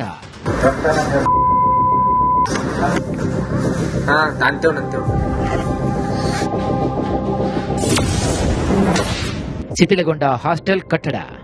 ಒಂದು ಕಟ್ಟಡ ಸಂಪೂರ್ಣವಾಗಿ ಶಿಥಿಲಗೊಂಡಿರುವಂತದ್ದು, ಶಿಥಿಲಗೊಂಡ ಕಟ್ಟಡದಲ್ಲೇ ವಿದ್ಯಾರ್ಥಿಗಳಿರುವಂತದ್ದು. ಹಾಗಾಗಿ ಈಗಾಗಲೇ ಇಲ್ಲಿರುವಂತಹ ವಾರ್ಡನ್ಗಳು ಸರ್ಕಾರಕ್ಕೆ ವರದಿಯನ್ನ ಕೊಡುವಂತ ಕೆಲಸವನ್ನ ಮಾಡಿದ್ದಾರೆ. ಆದರೆ ವರದಿಗೆ ಸ್ಪಂದಿಸುವಂತ ಕೆಲಸವನ್ನ ಇಲ್ಲಿ ಸರ್ಕಾರದವರು ಮಾಡ್ತಿಲ್ಲ.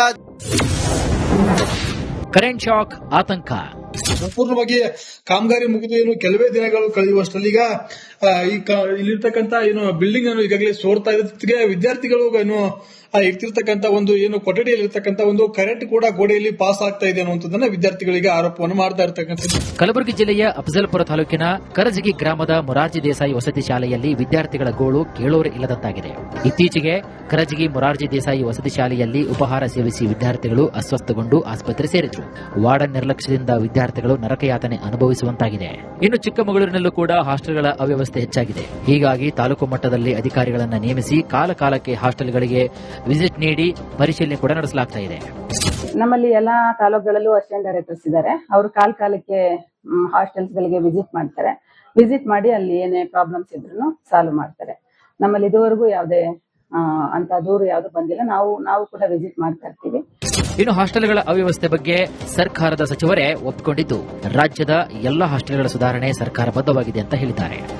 ಹಿಂದಿನ 20 ವರ್ಷದಿಂದ ಹಾಸ್ಟೆಲ್ ಸುಧಾರಣೆ ನೋಡಿದ್ರೆ ಈಗಿನ ಸುಧಾರಣೆಗೂ ಬಹಳ ಜಗಜಾಂತರ ಐತಿ. ಹಿಂದೆ ನೋಡಿ ಹಾಸ್ಟೆಲ್ ವ್ಯವಸ್ಥೆಗಳು ಯಾವ ರೀತಿ ಇದ್ವು ಅನ್ನೋದ್ ಬಗ್ಗೆ ತಾವು ಚಿಂತನೆ ಮಾಡಬೇಕು. ಈಗ ನಮ್ಮ ಸರ್ಕಾರ ಬಂದ ಮೇಲೆ ಅನೇಕ ಸಮಗ್ರವಾದ ಬದಲಾವಣೆಗಳನ್ನು ಮಾಡಿದ್ದೇವೆ. ಈಗೂ ಸಹ ಇನ್ನೂ ಮಾಡಬೇಕಾದವಿಲ್ಲನಲ್ಲ. ಆದ್ರೆ ಈಗ ನಮ್ಮ ಇನ್ನೊಬ್ಬ ಹಿರಿಯ ನಾಯಕರಾಗಿರ್ತಕ್ಕಂಥ ಅನುಭವಿ ರಾಜಕಾರಣಿಗಳಾಗಿರ್ತಕ್ಕಂಥ KH ಮುನಿಯಪ್ಪ ಸಾಹೇಬರು ಈಗ ಸಮಾಜೀಕರಣ ಸಚಿವರಾಗಿದ್ದಾರೆ. ಅವರ ಒಂದು ಮಾರ್ಗದರ್ಶನದಲ್ಲಿ ಮತ್ತೆ ನಮ್ಮ ಹಾಸ್ಟೆಲ್ ಸಮಸ್ಯೆಗಳು ಸಣ್ಣ ಪಟ್ಟ ನ್ಯೂನತೆಗಳಿದ್ದು ಅವನು ಸಹ ಪ್ರಾಮಾಣಿಕ ಸರಿಪಡಿಸಕ್ಕೆ ಪ್ರಯತ್ನ ಮಾಡ್ತೇವೆ. ಹಾಸ್ಟೆಲ್ ಸಣ್ಣ ಪುಟ್ಟ ಸಮಸ್ಯೆ ಇದ್ದಿದ್ದು ನನ್ನ ಗಮನಕ್ಕೂ ಇದೆ. ಅದನ್ನು ಸರಿ ಮಾಡಂತ ಕೆಲಸ ಮಾಡ್ತಾ ಇದ್ದೀವಿ. ಒಂದೇ ಸತಿ ನಾನು ಎಲ್ಲದನ್ನು ಸರಿ ಮಾಡ್ತೀನಿ ಅಂತ ಪ್ರಯತ್ನ ಮಾಡಕತ್ತೀನಿ. ಒಂದು ಸಿಸ್ಟಮ್ಗೆ ತರಲಿಕ್ಕೆ, ಒಂದು ಸಿಸ್ಟಮ್ ಮಾಡಲಿಕ್ಕೆ ಪ್ರಯತ್ನಗಳನ್ನ ಮಾಡ್ತಾ ಇದ್ದೀವಿ. ನಮ್ಮ ಇಲಾಖೆಯಿಂದ ನಮ್ಮ ಅಧಿಕಾರಿಗಳನ್ನ 3 ತಿಂಗಳಿಗೊಮ್ಮೆ ಪ್ರತಿ ಎಲ್ಲ ಡಿಒಗಳನ್ನು ಸಭೆ ಮಾಡುವಂಥದ್ದನ್ನ 3 ವರ್ಷಗಳು ಕೆಲವೊಂದಿಷ್ಟು ನ್ಯೂನತೆಗಳನ್ನ ಸರಿ ಮಾಡುವಂಥದ್ದನ್ನು ಮಾಡ್ತಾ ಇದ್ದೀವಿ. ಅಧಿಕಾರಿಗಳ ನಿರ್ಲಕ್ಷ್ಯದಿಂದ ಬಡ ವಿದ್ಯಾರ್ಥಿಗಳು ಅತಂತ್ರರಾಗಿದ್ದಾರೆ. ಕೋಟಿಗಟ್ಟಲೆ ಅನುದಾನ ಎಲ್ಲಿಗೆ ಹೋಗ್ತಾ ಇದೆ ಎಂಬ ಪ್ರಶ್ನೆಗೆ ಸಂಬಂಧಪಟ್ಟಂತಹ ಇಲಾಖೆ ಅಧಿಕಾರಿಗಳು ಹಾಗೂ ಇಲಾಖೆಗಳ ಸಚಿವರು ಉತ್ತರಿಸಬೇಕಾಗಿದೆ.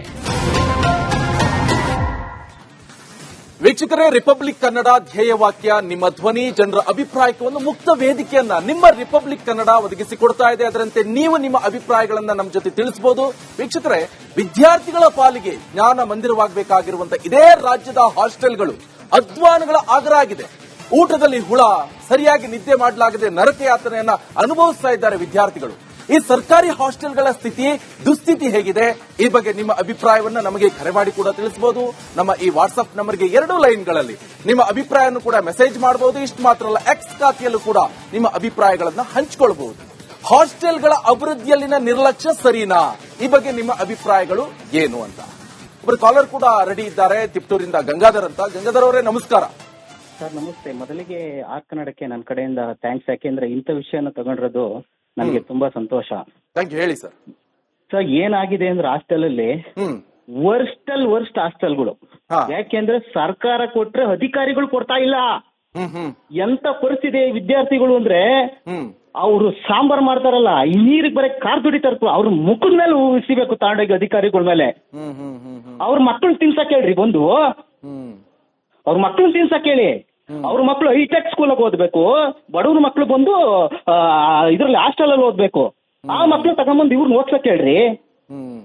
ಸರ್ಕಾರ ಕೊಟ್ರು ಇವ್ರು ಕೊಡ್ತಾ ಇಲ್ಲ. ಸರ್ ನೀವು ಚೆಕಪ್ ಮಾಡ್ಬೇಕಂದ್ ನೋಡಿ, ಇನ್ನು ಕೆಲವು ಬಾಡಿಗೆ ಹಾಸ್ಟೆಲ್ಗಳು, ಸ್ವಂತ ಬಿಲ್ಡಿಂಗ್ ಇಲ್ಲ. ಅವ್ ಅನ್ನ ತಿನ್ನಿ ಹೋಗಿ ಗೊತ್ತಾಗತ್ತೆ. ಅವ್ರು ಸೋನಾ ಮುಸರಿ ತಿನ್ಬೇಕು, ಈ ಬಡ ಮಕ್ಕಳು ಎಲ್ಲ ಹೋಗಿ ಈ ಸೊಸೈಟಿ ಅನ್ನ ತಿನ್ಬೇಕಾ? ಅದನ್ನು ನೀಟಾಗಿ ಮಾಡ್ತಾರ? ಮಾಡಲ್ಲ. ಒಂದು ಬಿಸಿ ನೀರಿಲ್ಲ, ಕೆಲವು ಮಕ್ಕಳಿಗೆ ಹುಷಾರಿರಲ್ಲ ಸರ್. ಆ ತೊಣ್ಣಿ ಸ್ನಾನ ಮಾಡ್ಕೊಂಡು ಕಾಲೇಜ್ಗೆ ಹೋಗಕ್ಕಾಗಲ್ಲ, ಸ್ಕೂಲ್ಗೆ ಹೋಗಕ್ಕಾಗಲ್ಲ ಅಲ್ವಾ? ಖಂಡಿತ ಸರ್. ಇದನ್ನ ನೀವು ಏನ್ ಗೊತ್ತಾ, ನೀವು ಆರ್ ಕನ್ನಡದವರು ಇಂಪ್ಯಾಕ್ಟ್ ಮಾಡ್ಲೇಬೇಕು. ನೀವು ಪ್ರತಿಯೊಂದು ಹೋಗಿ ಹಾಸ್ಟೆಲ್ ಅಲ್ಲಿ ಚೆಕ್ಅಪ್ ಮಾಡಿ. ಎಸ್, ನಮ್ಮ ಕರ್ತವ್ಯ ನಾವು ಮಾಡ್ತಾ ಇದ್ವಿ sir. Thank you so much Gangadhar ಅವರೇ. ಇನ್ನೊಬ್ರು ಕೂಡ ಕಾಲ್ ರೆಡಿ ಇದ್ದಾರೆ, ಮೈಸೂರಿಂದ ಲಲಿತಾ ಅಂತ. ಲಲಿತಾ ಅವರೇ ನಮಸ್ಕಾರ. ನಮಸ್ಕಾರ ಸರ್. ಏನ್ ಹೇಳ್ತೀರಾ ಇದ್ರ ಬಗ್ಗೆ? ಅಲ್ಲ, ತುಂಬಾ ನಿರ್ಲಕ್ಷ್ಯ. ಚೆನ್ನಾಗಿರೋದು ಆಹಾರ ಕೊಡೋದಿಲ್ಲ, ಒಳ್ಳೆ ಇಲ್ಲ ಊಟ, ಅಡಿಗೆ ತಿಂಡಿ ಯಾವ್ದು ಚೆನ್ನಾಗಿರೋದಿಲ್ಲ. ಎಲ್ಲ ಹುಳ ಗಿಳ ಅಂತದೇ ಅವ್ರು ಕೊಡೋದು. ಏನು ಗೌರ್ಮೆಂಟ್ ಚೆನ್ನಾಗಿ ನಡೆಸಲ್ಲ ಸರ್. ತುಂಬಾ ಅನ್ಯಾಯ. ಮಕ್ಕಳೆಲ್ಲ ಪಾಪ ಆರೋಗ್ಯದೆಲ್ಲ ತುಂಬಾ ತೊಂದರೆ ಆಗತ್ತೆ ಅಲ್ವಾ? Thank you so much Lalitha ಅವರೇ. ಇನ್ನೊಬ್ರು ಚಿತ್ರದುರ್ಗದಿಂದ ಮನುಕುಮಾರ್ ಇದ್ದಾರೆ. ಮನುಕುಮಾರ್ ನಮಸ್ಕಾರ ಸರ್. ನಮಸ್ತೆ ಸರ್. ಏನ್ ಹೇಳ್ತೀರಾ ಇದ್ರ ಬಗ್ಗೆ? ಸರ್, ಈಗ ಏನ್ ಹೇಳ್ತೀವಿ ಅಂದ್ರೆ ಕಳಪೆ ಮಟ್ಟದ ಮಕ್ಕಳುಗಳಿಗೆ ಆಹಾರ ಕೊಟ್ಟು ಎಷ್ಟೋ ಹಾಸ್ಟೆಲ್ಗಳಲ್ಲಿ ಫುಡ್ ಪಾಯ್ಸನ್ ಆಗಿದೆ ಅಂತ ತುಂಬಾ ಜನ ಕೇಳ್ತೀವಿ ನಾವು. ಹೌದು. ಚಿತ್ರದುರ್ಗ ಜಿಲ್ಲೆ, ಬೇರೆ ಬೇರೆ ಜಿಲ್ಲೆಗಳಲ್ಲೂ ಆಗಿದೆ. ಹೌದು. ಆದ್ರೆ ಏನಂದ್ರೆ ಆಹಾರನ ಒಳ್ಳೆ ಗುಣಮಟ್ಟದ ಕೊಡ್ಲಿಕ್ಕೆ ಟೆಂಡರ್ ಕರೆದಿರ್ತಾರೆ. ಆ ಟೆಂಡರ್ ಕೊಡೋ ಅಂತವ್ರು ಸರಿಯಾದ ಗುಣಮಟ್ಟದ ಆಹಾರನ ಕೊಡಲ್ಲ. ಅದ್ ನೋಡ್ಲಿಕ್ಕೋಸ್ಕರ IAS KS ಅಧಿಕಾರಿಗಳನ್ನ ಇಟ್ಟಿರ್ತಾರೆ.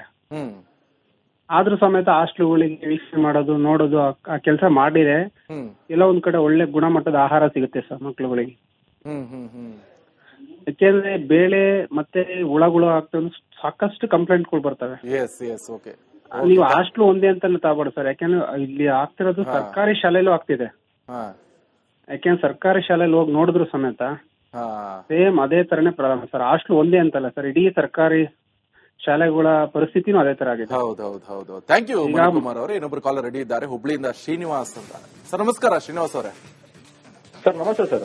ಹೇಗಿದ್ದೀರಾ ಸರ್? ಇವಾಗ ನೀವು ಟಿವಿಯಲ್ಲಿ ತೋರಿಸ್ತಾ ಇದ್ದೀರಿ ಸರ್, ಅಷ್ಟೊಂದು ಹೋಟೆಲ್ ಎಲ್ಲ ಹಾಸ್ಟೆಲ್ ಎಲ್ಲ ಆ ತರ ಎಲ್ಲ ಆಗಿದೆ. ಅಷ್ಟು ಜನ ಹುಡುಗರು ಸ್ಟೂಡೆಂಟ್ಸ್ ಸರ್, ಅವ್ರು ಆ ತರ ಎಲ್ಲ ಓದ್ತಾರೆ. ಅವರು ಗೌರ್ಮೆಂಟ್ ಕಡೆಯಿಂದ ಇವಾಗ ನೀವು ಎಷ್ಟೆಲ್ಲ ತೋರಿಸ್ತಿದಾರೆ ಸರ್. ಇವಾಗ ಅವರು ಒಂದ್ಸತಿ ನೋಡಿದ್ರೆ ಅವ್ರು ಒಂದೇ ದಿನದಲ್ಲಿ ಗೌರ್ಮೆಂಟ್ ಅದನ್ನೆಲ್ಲ ಸರಿಪಡಿಸ್ಬೋದು ಸರ್. ಅಲ್ವಾ? ಒಂದೇ ದಿನದಲ್ಲಿ ಸರಿಪಡಿಸ್ಬೋದು ಸರ್. ಆದ್ರೂ ಇದನ್ನೆಲ್ಲ ನೀವು ಯಾಕೆ ಸರಿಪಡಿಸಲ್ಲ ಅಂತ? ಹಾ ಸರ್, ಈಗ ನೋಡಿ ಸರ್, ನಮ್ಗೇನೆ ನೋಡ್ಬಿಟ್ಟು ಅದನ್ನ ಹೆಂಗ ಅನ್ಸುತ್ತೆ, ಕಷ್ಟ ಅನ್ಸುತ್ತೆ ಸರ್. ಅದೆಲ್ಲ ಗಿಗಣೆ ಅದೆಲ್ಲ ಪಾಪ ಅವ್ರಿಗೆಲ್ಲ ಸ್ಟೂಡೆಂಟ್ಸ್ ಎಷ್ಟು ತೊಂದರೆ. ಓಕೆ, ಥ್ಯಾಂಕ್ ಯು ಶ್ರೀನಿವಾಸ್ ಅವರೇ. ಇನ್ನೊಬ್ರು ಚಳ್ಳಕೆರೆಯಿಂದ ತಿಪ್ಪೇಸ್ವಾಮಿ ಅಂತ ಇದ್ದಾರೆ. ತಿಪ್ಪೇಸ್ವಾಮಿ ಅವರೇ ನಮಸ್ಕಾರ. ನಮಸ್ತೆ ಸರ್. ಏನ್ ಹೇಳ್ತೀರಾ ಸರ್ ಇದ್ರ ಬಗ್ಗೆ? ನಿಮ್ಮ ಅಭಿಪ್ರಾಯ ಏನು? ಸರ್, ಹಾಸ್ಟೆಲ್ಗಳೆಲ್ಲ ಭಾರಿ ಅಧ್ವಾನ ಆಗ್ಬಿಟ್ಟಿದೆ ಬಿಡಿ. ಸರಿಯಾದ ನೀರಿನ ವ್ಯವಸ್ಥೆ ಇಲ್ಲ, ಎಲ್ಲ ಹುಳ ಬಿದ್ದಿರ್ತವೆ ನೀರುಗಳೆಲ್ಲ. ಬರೀ ಇದು ಶುದ್ಧ ಘಟಕಗಳಿಲ್ಲ, ನೀರಿನ ಪರೆ ಫಿಲ್ಟರ್ ನೀರುಗಳಿರಲ್ಲ. ಅವು ಎಲ್ಲ ಕೆಟ್ಟೋಗಿ ಎಷ್ಟೋ ದಿನ ಆಗಿರುತ್ತೆ. ತೊಟ್ಟಿಗಳಿಗೆಲ್ಲ ಹುಳ, ಮೇಲ್ಚಾವಣಿ ಕುಸ್ತು ಬೀಳುತ್ತೆ, ಮಳೆ ಬಂದು ಸೊಳ್ಳೆ ಕಾಟ. ಈಗೆಲ್ಲ ಹೊಸ ಹಾಸ್ಟೆಲ್ ಫ್ಯಾನ್ ಇರಲ್ಲ, ಬುರುಡೆ ಮಾತ್ರ ಇರುತ್ತೆ, ಫ್ಯಾನ್ ಇರಲ್ಲ, ಪಂಕ ಇರಲ್ಲ. ಒಳ್ಳೊಳ್ಳೆ ಫೆಸಿಲಿಟಿ ಕೊಟ್ಟಿದೆ ಸರ್ಕಾರ, ಆದ್ರೆ ಅದು ಸರಿಯಾಗಿ ವಾರ್ಡನ್ಗಳು ಉಪಯೋಗಿಸ್ತಾ ಇಲ್ಲ. ಅಂದ್ರೆ ನಿರ್ಲಕ್ಷ್ಯನ ನಿಮ್ಮ ಅಭಿಪ್ರಾಯ ಪ್ರಕಾರ? ತೊಳೆಯಲ್ಲ. ಥ್ಯಾಂಕ್ ಯು ತಿಪ್ಪೇಸ್ವಾಮಿ ಅವರೇ. ಇನ್ನೊಬ್ರು ಕಾಲರ್ ರೆಡಿ ಇದ್ದಾರೆ, ಮೈಸೂರಿಂದ ವಿಜಯ್ ಕುಮಾರ್ ಅಂತ. ವಿಜಯ್ ಕುಮಾರ್ ಅವರೇ ನಮಸ್ಕಾರ. ಸರ್ ನಮಸ್ಕಾರ ಸರ್. ಏನ್ ಹೇಳ್ತೀರಾ ಸರ್ ಇದ್ರ ಬಗ್ಗೆ? ನಿಮ್ಮ ಅಭಿಪ್ರಾಯ ಏನು? ಇದ್ರ ಬಗ್ಗೆ ನೋಡ್ದೆ ಸರ್, ಇದಕ್ಕಿಂತ ನೀವು ಯೂನಿವರ್ಸಿಟಿ ಹಾಸ್ಟೆಲ್ಗಳು ನೋಡ್ಬೇಕು ಸರ್. ಯೂನಿವರ್ಸಿಟಿ ಹಾಸ್ಟೆಲ್ಗಳು ನೋಡಿದ್ರೆ ನೀವೇ ಹೇಳ್ತೀರಾ, ನೀವು ಒಂದ್ಸತಿ ಯೂನಿವರ್ಸಿಟಿ ಹಾಸ್ಟೆಲ್ಗಳ ಕಡೆ ಫೋಕಸ್ ಮಾಡ್ತೀವಿ ಸರ್ ಒಂದ್ಸಲ, ಮುಖಾಂತರನೇ ಆಗ್ಲಿ. ಅದನ್ನ ಹೇಳಕ್ ಇಷ್ಟಪಡ್ತೀವಿ ಅಷ್ಟೇ ಸರ್. ಯೂನಿವರ್ಸಿಟಿ ಹಾಸ್ಟೆಲ್ ಅಲ್ಲಿ ಇರೋದಾ ನೀವು? ಹೌದಿಲ್ಲ, ಹೊರಗಡೆ ಇರೋದು, ಬಟ್ ಅಲ್ಲಿ ನೋಡಿದೀವಿ, ವಾತಾವರಣ ಎಲ್ಲ ನೋಡಿದೀವಿ. ಹೌದಾ? ಸರ್. ಏನ್ ಹೇಳ್ತೀರಾ ಅದನ್ನ ಸರಿ ಮಾಡ್ಬೇಕಾದ್ರೆ ಏನ್ ಮಾಡ್ಬೇಕು ಅಂತ? ಸರ್ಕಾರ ಮಧ್ಯಪ್ರವೇಶ ಮೇಲೆ 2 ವರ್ಷದಿಂದ ಹುಡುಗರಿಗೆ ಊಟದ ದುಡ್ಡು ಏನ್ ಕೊಡ್ತಾ ಇಲ್ಲ. Okay, thank you Vijay Kumar ಅವರೇ. ಇನ್ನೊಬ್ರು ಹಾಸನದಿಂದ ನಯನ್ ಅಂತ ಇದ್ದಾರೆ. ನಯನ್ ಅವರೇ ನಮಸ್ಕಾರ. ನಮಸ್ತೆ. ಮಾತಾಡಿ ಸರ್, ಏನ್ ಹೇಳ್ತೀರಾ? ನಾವು ಮೂಲತಃ ಹಾಸ್ಟೆಲ್ ಅಲ್ಲಿ ಓದಿ ಬೆಳೆದವರು ಸರ್. ಇವಾಗ ವಕೀಲಿಕೆ ಮಾಡ್ತಾ ಇದೀವಿ. ಎಂತ ವ್ಯವಸ್ಥೆ ಇದೆ ಅಂತ ಅಂದ್ರೆ ಹಾಸ್ಟೆಲ್ದು, ಅವಾಗಿಂದನೂ ಸರಿ ಹೋಗಿಲ್ಲ. ಇದು 6 ವರ್ಷದಿಂದ ಹಾಸ್ಟೆಲ್ ಇದ್ದಂತವ್ರು. ನಾವು ಇದಕ್ ತುಂಬಾ ಹೋರಾಟ ಮಾಡ್ತಿದ್ವಿ. ಎಣ್ಣೆ ಸರಿಯಾಗಿ ಆಗ್ತಾ ಇಲ್ಲ ಸರ್. ಅಲ್ಲಿ ಕೊಟ್ಟರು ಕೂಡ ಈ ಭಟ್ರು ಅಂತ ಇರ್ತಾರೆ, ವಾರ್ಡನ್ ಅಂತ ಇರ್ತಾರೆ, ಇವರು ಸರಿಯಾದ ರೀತಿ ವ್ಯವಸ್ಥೆ ಮಾಡದೆ ಎಲ್ಲಾ ಮಕ್ಳಿಗೂ ಕಳಪೆ ಗುಣಮಟ್ಟ ಕೊಟ್ಟಿ, ಈಗ ಮುಂದೆ ಏನೇ ಅಧಿಕಾರಿ ಆದಾಗ್ಲೂ ನೆನ್ಪಿಟ್ಕೋತೀವಿ ಅದನ್ನ. ಇದೇನಾಗಿದೆ, ಇದು ಈ ತರ ಕೊಡ್ತಿದ್ರು, ಈ ತರ ಹಾಳು ಮಾಡ್ತಿದ್ರು, ನಮ್ಮ ಆರೋಗ್ಯದ ಮೇಲೆ ಇದೇ ತರ ಇಂಪ್ಯಾಕ್ಟ್ ಆಗ್ತಿತ್ತು ಅಂತ ಎಷ್ಟು ಅಧಿಕಾರಿಗಳಿಗೆ ಅಪ್ರೋಚ್ ಮಾಡಿದ್ರು ಸರಿ ಮಾಡಲ್ಲ ಸರ್. ಎಲ್ಲ ಆರಾಮಾಗಿ ಎಸಿ ರೂಮ್ ಅಲ್ಲಿ ಇರ್ತಾರೆ. ಹೋಗಿ ನಾವ್ ಎಷ್ಟು ಬಾಯ್ ಪಡ್ಕೊಂಡ್ರು. ಎಷ್ಟೋ ಜನ ಅಧಿಕಾರಿಗಳು ಸರ್ ಇಂಥದ್ದೇ ಹಾಸ್ಟೆಲ್ ಅಲ್ಲಿ ಓದಿ ಅವ್ರ ಅಧಿಕಾರವನ್ನು ಗಿಟ್ಟಿಸ್ಕೊಳ್ತಾರೆ, ಆದ್ರೆ ಅದನ್ನ ಸರಿ ಮಾಡೋಕೆ ಯಾರು ಕೂಡ ರೆಡಿ ಇರಲ್ಲ. ಹೌದೌದು, ಅದೆಲ್ಲ ಬಂದ್ಮೇಲೆ ಕಂಫರ್ಟ್ ಝೋನ್ ಬಂದ್ಬಿಡ್ತಾರೆ ಸರ್. ನಮ್ದು ಏನ್ ಸೇಫ್ಟಿ, ನಮ್ ಫ್ಯಾಮಿಲಿ, ನಮ್ಮಿದು ಅಷ್ಟೇ ಸರ್. ಇದನ್ನ ಸರಿ ಮಾಡ್ಬೇಕು, ಬದಲಾವಣೆ ಮಾಡಲೇಬೇಕು. ಇವರೆಲ್ಲ ಮುಂದೆ ಏನೋ ಒಂದು ಸ್ಥಾನದಲ್ಲಿ ಇರೋ ಅಂತವ್ರು ಅನ್ನೋದನ್ನ ಆಲೋಚನೆನೂ ಕೂಡ ಮಾಡಲ್ಲ ಸರ್. ನಾವು ಓದ್ತಾ ಇರ್ಬೇಕು ನಿಜವಾಗ್ಲು. ಬಿಡಿ ಮೋಡ್ ಸಿಗೋದು, ಆಮೇಲೆ ಪ್ಲಾಸ್ಟಿಕ್ ಸಿಗೋದು, ಅದೆಲ್ಲ ತುಂಬಾ ತೊಂದರೆಗಳು ಅನುಭವಿಸಿದೀವಿ ಸರ್. ಪ್ರತಿಯೊಂದು ದಿನಾನೂ ನಾವು ಜಗಳನೆ, ಹಿಂಗ್ ಮಾಡ್ಬೇಕು, ಈ ತರ ಮಾಡಿ ಸರ್, ದಯಮಾಡಿ ಅಂತ ನಮ್ಗೆ ಉಸ್ತುವಾರಿ ಕೊಡ್ತಿದ್ರು. ಇದನ್ನ ಮಾಡಿ ಕೊಡಿ ಸ್ವಲ್ಪ, ನೀವೇ ನೋಡಿಬೇಕಾದ್ರೆ ಹಾಕೋದನ್ನ ಅಂತ. ಅದ್ರಲ್ಲೂ ಅರ್ಧ ಬಂದ್ರೆ ಅರ್ಧ ಬರ್ತಿರ್ಲಿಲ್ಲ ಸರ್. ಎಷ್ಟು ತೊಂದರೆ ಆಗ್ತಿತ್ತು ಅಂದ್ರೆ ಫುಲ್ಲು ಮುಳ್ಮೂಲಕ್ಕಿ ಅನ್ನ, ಎಣ್ಣೆ ಆಗ್ತಿರ್ಲಿಲ್ಲ, ಕಡಲೆ ಬೀಜ ಇದ್ರೆ ಅದನ್ನು ಆಗ್ತಿರ್ಲಿಲ್ಲ. ಆಮೇಲೆ ಹಳ್ಳಿಗಳು ಬಿದ್ದಿರ್ತಿದ್ದು, ತುಂಬಾ ವ್ಯವಸ್ಥೆ ಸರ್ ನಮ್ಮ. ಥ್ಯಾಂಕ್ ಯು ನಯನ್ ಅವರೇ, ರಿಪಬ್ಲಿಕ್ ಕನ್ನಡ ಜೊತೆ ನಿಮ್ಮ ಅಭಿಪ್ರಾಯವನ್ನ ತಿಳಿಸಲಿಕ್ಕೆ. ವೀಕ್ಷಕರು, ನೀವು ಕೂಡ ನೋಡ್ತಾ ಇರಬಹುದು ಯಾವ ರೀತಿಯಾಗಿದೆ ಹಾಸ್ಟೆಲ್ ವ್ಯವಸ್ಥೆ ಅಂತ. ಆದಷ್ಟು ಬೇಗ ಸರಿಯಾಗ್ಲಿ, ವಿದ್ಯಾರ್ಥಿಗಳ ಭವಿಷ್ಯ ಕೂಡ ರೂಪುಗೊಳ್ಳಿ ಅನ್ನುವಂಥದ್ದು ನಮ್ಮ ಬೇಡಿಕೆ ಕೂಡ ಆಗಿದೆ. ಇದಾಗಿತ್ತು ಇವತ್ತಿನ ನಿಮ್ಮ ಧ್ವನಿ ವಿಶೇಷ. ನೀವು ನೋಡ್ತಾ ಇರಿ ರಿಪಬ್ಲಿಕ್ ಕನ್ನಡ, ಇದು ನಿಮ್ಮ ಧ್ವನಿ. ನಮಸ್ಕಾರ. ಗಂಟು ಕಟ್ಟಿಕೋ ಲವಂಗ, ಹಸಿರು ಏಲಕ್ಕಿಯಿಂದ ತುಂಬಿದ MDH T+ ಮಸಾಲೆ. MDH ದಮ್ ಆಲು, ನಾಟಕ ಮತ್ತು ಮಶ್ರೂಮ್ ಮಸಾಲೆ. MDH ನಿಂದ ಊಟ ಪ್ರತಿ ಸಲ ಸ್ವಾದಿಷ್ಟಕರ. MDH ಯಾವಾಗ್ಲೂ ನಿಮ್ಗೆ ಹೊಸ ರುಚಿ ನೀಡಲು ಪ್ರತಿಬದ್ಧವಾಗಿದೆ.